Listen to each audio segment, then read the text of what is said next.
Speaking of the Grey Cup, let's talk about the actual game, boys. The 110th Grey Cup kicks off on Sunday at 6 p.m. Eastern Time. The Alouettes are 8.5-point underdogs against the Bombers.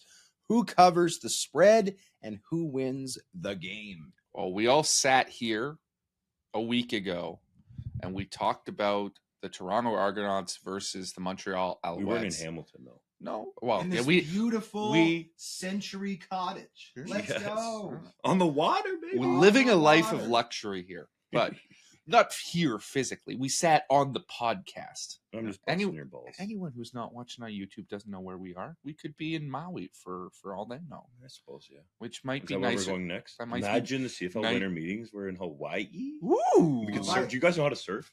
I do not know how to surf. I'm not sure gravity has come far enough for me to physically be able to surf.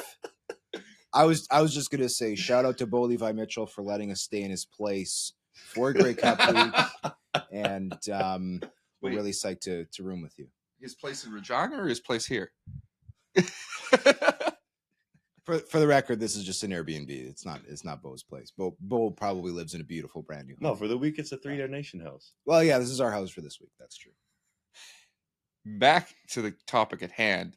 We sat on the podcast and we talked about the Toronto Argonauts versus the Montreal Alouettes, and nobody gave the Alouettes a shot in that game. I think two of us picked the Argos to cover the spread, which was 10.5 points. We all backed the Argos in that game and said Montreal didn't have a shot. And you know what? I'm doing the same thing again because I don't think the Montreal Alouettes have a chance to win this Grey Cup game. Simply put, Winnipeg is not going to make the mistakes that Toronto did in that game. I think 9 times out of 10, Toronto doesn't make the mistakes that Toronto did in that particular football game. This is a team that isn't going to beat you. You're going to beat yourself when you play the Montreal Alouettes because they have an offense that doesn't really score. They don't turn over the football, though. And they've got a defense that is exceptional, creates a lot of takeaways, but if you can protect the football, you will be able to outpace their offense. And I think that's what the Winnipeg Blue Bombers are going to do on this occasion. I don't expect it to be a big shootout. I don't expect it to be a particularly exciting Grey Cup game, but Zach Collaros isn't going to throw 4 interceptions and turn over the ball 9 times. If he can turn it over once or less, he beats the Montreal Alouettes on Sunday. Here's the thing for me with Winnipeg. You mentioned Zach Collaros. I was a proponent of him being the MLP this year, but in the playoffs, he has not been very good during this run since 2019, averaging 202 passing yards a game, 6 touchdowns, and 7 interceptions from the 19 West semifinal through the Grey Cup last year. He needs to play better for this team to be able to win by margin. Imagine if he played anywhere close to the level that he set in the regular season. The Argos would have lost the Grey Cup last year to the Bombers, and Winnipeg would have beat Hamilton even worse in 21. They wouldn't have needed overtime because of a couple of those picks that he threw in that game. Yes, he got them back in it. And in 2019, they crushed the Ticats. Willie Jefferson had an outstanding game as it was. Anyway, Andrew Harris was the MVC and MVP of the game. But I think Collaros needs to play better. I do think that there is actually some credence to Montreal making this a competitive game. That defense is playing at a great level. And the Alouettes, I think Cody Fajardo is right in his statement saying they're the hottest team in the league right now. They've won, 7 in a row. Finally beat a team with a above 500 record, the team that set or tied the mark for the most regular season wins in the regular season in 2023. And I really believe that Montreal can make this competitive because they play boring but effective football. They don't turn it over.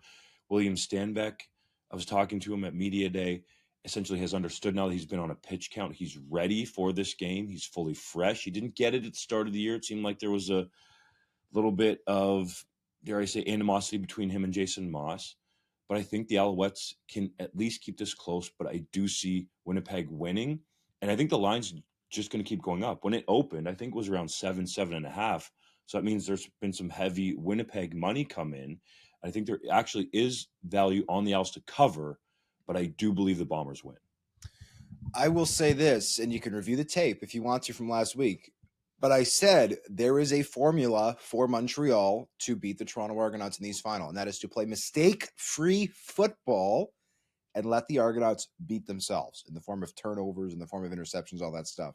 That is exactly how that game played out. The Alouettes got their special teams touchdown, right? They got 2 pick sixes. The offense literally put up less than 200 yards. It was one of the worst offensive performances of the season in terms of yardage and points. Because again, most of Montreal's 38 points were not scored by the offense. They got outscored by their defense and almost outscored by their special teams. And when they did score, it was because they were on a short field after turnover. So to me, the formula is remaining the same. Montreal absolutely can win this Grey Cup. I do believe that. Dalton Schoen being out does matter a lot in this game. He is their deep threat. Mike O'Shea has repeatedly called him the best receiver in the CFL. Obviously, Kenny Lawler is going to be in the mix. He's going to hopefully make some big plays for Winnipeg like he did this past week, making that insane catch, getting his elbow down in the sideline.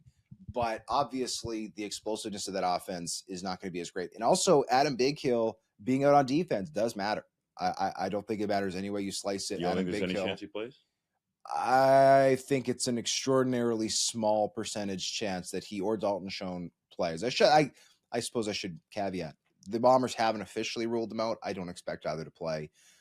Brian Cole, Malik Clemens, Shane Gauthier, all those guys are likely to see reps at linebacker. The Bombers also last week did a lot of creative things with their defensive front, with extra linebackers rotating them in and out. Even before Biggie was out, they've obviously done lots of that after, and I do expect that to continue this week. So to me, the formula is there for Montreal, but I think that there's a very good chance that Winnipeg wins their 3rd Grey Cup in 4 years.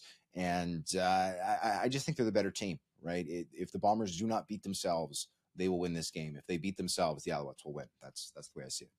There's a formula for Montreal to win this game, but it's like one of those physics formulas on a college campus, like from a beautiful mind that's across the whole what would be the board. bigger upset? Montreal beating Toronto or Montreal beating Winnipeg? Toronto was the bigger upset, but they would both be massive upsets. And in order to pull off a massive upset like that, everything has to go right. And statistically, it's difficult for everything to go right. Everything has to go right. Because I'm going to steal this point from Hodge. I thought he was going to say it. But this is the formula that might be in Danny Machoch's backpack or that's up on his whiteboard in his office. Okay, this is the formula that he won the Vanier Cup with, I believe it was 2014. That sounds right. We can double check it, JC. Get on that.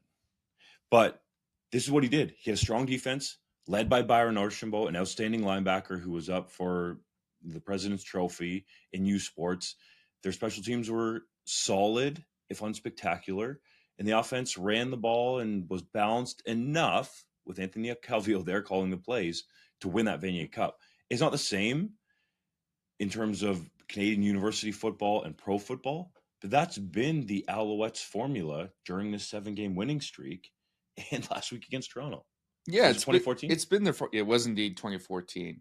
That formula is a lot easier against kids than it is against grown-ass man. But he did getting last paid. week against Toronto. He did it. He did for 6 weeks prior. I'm not saying it's they haven't been perfect for 6 weeks, and they beat up on a lot of bad teams. Let's but they be have frank. been perfect. 7-0 is perfection. Basically. Yeah, but up until the hottest team in the CFL right now. Up until that Toronto game, they hadn't beat anybody. Not a single team that was above 500. Wasn't that you that said on the pod a couple weeks ago, though, that at some point that was going to change?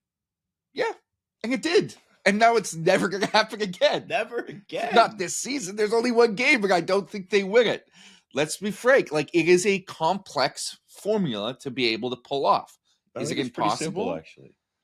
Everything has to go right. Everything has to go right for you and able to do it because you don't have an offense that can make the big play when you need it, that can take over the game. I do not trust Cody Fajardo to do that. I don't trust him to have his Grey Cup moment. And as much as William Stanback has been put on a pitch count, as you would like to say, well, maybe it's time for him to pitch a little bit less because I don't think he's the player he used to be. I don't trust that offense. Austin Mack has disappeared in the second half of the season. Tyler Snead has played well, but I don't think he's a game breaker by any stretch of the imagination. And they give up too many sacks, in part because Fajardo holds on to the ball too long. But No, he sack is doesn't. better than a turnover. It Just ask is, Chad Kelly. but Willie Jefferson has a very convenient way to do both, right? I think there will be turnovers from this Montreal offense on this occasion because they'll pin Fajardo in the pocket. He's going to hold on to it too long. Willie is going to back off his rush so he doesn't get the sack, and he's going to have one of his classic pickoffs. That's what I think is going to happen. That's my prediction. That's quite a detailed prediction. Willie Jefferson is going to have an interception in this game, and we're going to look back on it as the turning point. That is my bold prediction for the Grey Cup. You mentioned one guy, Austin Mack, I think, is a real X factor in this game. Jason Moss talked about this week how he got to training camp. He respected the CFL game. He went and watched Lewis tape. And then William Stanback at one point came over to him during training camp and said, hey, if you keep this up, you're going to be Kenny Lawler 2.0. At the time, he admitted he didn't know who Kenny Lawler was. He knows who he is now. But what stood out to me about Mack was his respect for the CFL. And the fact that he wasn't an American coming from a big-time school, Ohio State University, where he was coached by Urban Meyer and thought he was going to, quote, run the league, like one Johnny Manziel said when he came up here in his time here. Johnny Manziel did not run the league. It was the complete opposite. The league ran him out of it. I mean, for off-field reasons too. But Mack, to me, has been eerily quiet. And I get this quiet confidence about him. And I think he has the capability to make some game-changing plays. Am I saying it's going to happen? Not for sure. But I think that capability is there. And to me, that's the X factor. If Mack can get even one deep ball early in this game, even if it's a close shot that isn't caught, I think that can really help this Montreal offense potentially ease off this Winnipeg defense and get a little bit of confidence. It'll obviously help if he catches it, but Austin Mack is a guy that we could be talking about playing in the NFL next year. Like, he has that kind of talent. And if I remember right, Hodge, I know you have felt like throughout the season, this Bombers defense in the secondary has been somewhat susceptible. I think they've nailed it down better. I think Jamal Parker is an upgrade at corner over Winston Rose, who's a healthy scratch for the playoffs. So I think that's been helpful. But yes, I agree that there have been times this season where the secondary has been a little bit vulnerable. Demerio Houston being back gives me more confidence. He's been back the last little bit and looked very nice. He had a great interception in the team's last game. So with finding the right mix, I have more confidence than I did even a month ago. But yes, I do think that is a possibility. And I'll also say this, for the Alouettes to win this game, I think they're going to need to get one deep shot. And I think that's probably the most that they can get. I don't see Cody Fajardo going out there and throwing for 400 yards, probably because the Alouettes don't even want to ask him to do that. They just want to play boring, bland football and win a championship, like the Vanier Cup with Danny Machocha in 2014. By the way, the Caravans are still using that formula because they won the Dunsmore last weekend 12-6, which is like a really exciting hockey game, not an exciting football game. But their quarterback's way better than the quarterback. Yeah, imagine if they let him do stuff. 2014. Right? Imagine. Anyways. Jonathan Senecal got a comparison to Trey Ford this week. Yes, he did. From Greg Marshall. That's legit. Who's been in U Sports football forever. Well, actually, since 1984. But Greg Marshall doesn't throw that stuff around, and this is an aside. But also, I think he uses it to overhype his opponents, make them feel good, and then he goes out and punches them in the mouth. So anyways, I think the Alouettes have one deep shot potentially in them. It'll probably come off play action. It'll probably come in the second half. And I'll say this, Austin Mack could be the guy. I also wouldn't be surprised if it went to Tyson Philpott. But the Alouettes at some point are going to need to find a way, even just one time, to take the top off Winnipeg's defense, blow it open a little bit, and then they're going to ground and pound it, try to get turnovers and play their game and try to win a scrappy 1913 Grey Cup, which, let's also be honest, is not what any fans want to see. But Danny Machocha's job is not to have the CFL have a exciting championship game. Danny Machocha's job is to bring the Grey Cup back to Montreal for the first time since 2010. And so far, he's done a very good job of getting his team, despite a very tumultuous offseason with all kinds of instability, he's done a great job of getting this roster ready to play winning football, and that's why they're here. Who wins and who covers, JC? Oh, it's definitely going to be Winnipeg. And at this line, I'm picking Montreal to cover. I think 8.5 is too high, and it seems to be creeping up.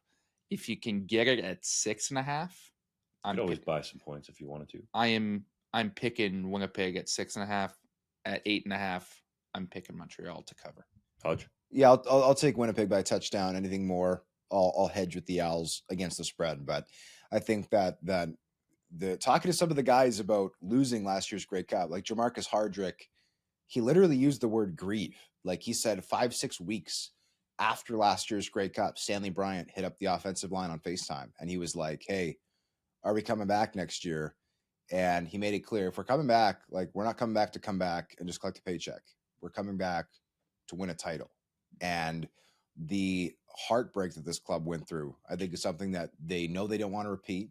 The loss in 2022 has stuck with them way more than the victory in 2019 or 2021. This team is dialed in, motivated, and they're the more talented team. So I'm happy to take the Bombers for that reason.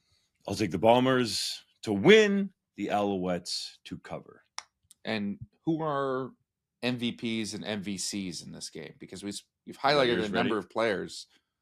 I'm going to go MVP Willie Jefferson. Oh, wow. Okay. Because of that tremendous interception that he's definitely going to have in this game. And I've now completely There's one name you're not allowed to say for MVC because they don't have any value, bro. It's the man I voted for. I mean, most true. valuable It's, Canadian. oh, It's going to be a running back. Is oh my God. Most valuable. I've value is in there. I've completely painted myself into this corner. Most valuable Canadian. I don't have a vote, but if I did, it would be Patty Neufeld for opening up the holes for Brady Oliveira. How about that? How about that? I'm going to take Brady Oliveira for MVP and MVC. Oh, he does the Andrew Harris double. Well, yeah. Would anybody be surprised if he was the MVP of this game? Bombers are going to give it to him 20 times. By the way, I've had some members of the media ask me if Brady is nicked up. I could say he looked great after the West Final, no worse for wear. Vernon Adams Jr. was hobbling terribly when he came to his media availability at IG Field last week. Brady Oliveira looked no worse for wear, was in good spirits, and said he was fully healthy. Is it possible that he was covering something up? I guess, but he'd have to be a really good actor. So I don't think that Brady Oliveira is nicked up. I do think that Montreal's a lot better against the run than BC, but Winnipeg is going to be happy to give Brady 20 touches, and I think he's going to make the most of them. Brady Oliveira might even have more than 20 touches. I gotta get his name right for once. It's okay, Dunkiera. It's okay. Gosh. Sometimes people say names wrong. Justin Dunk. It's okay. Justin Dunk. It's okay, Dink. We can do this. He's just a little wiener. He's just a little. I'm just a little wiener. We're top 10 moment of all time. We're like the two hot dog buns on either side of the wiener. If you're listening and not watching on YouTube, it looks like a dunk sandwich or a dunk sausage, or I don't even want to go down. I don't want to see the dunk sausage. For some reason, when you start talking about these names, I think of my girlfriend's nephew, and he calls me Justino. Justino. And I call him Mazzino. It's like our Italian soccer names when we're playing soccer. So maybe that's what you guys can call me when I continually mess up Oliveira's name. But I think Zach Collaros is the MVP of this game. He finally has a really good playoff performance, and Brady Oliveira gets MVC in a Bombers victory. And I probably shouldn't be saying this because I've heard from some of the people in the media in Winnipeg, but I just hope we get these right, okay? If we need it to happen, let it go down to the wire. All due respect to Enoch Mwamba last year, I don't think he deserved to go double in those awards. There was much more deserving people in that game. Let's try to get it right.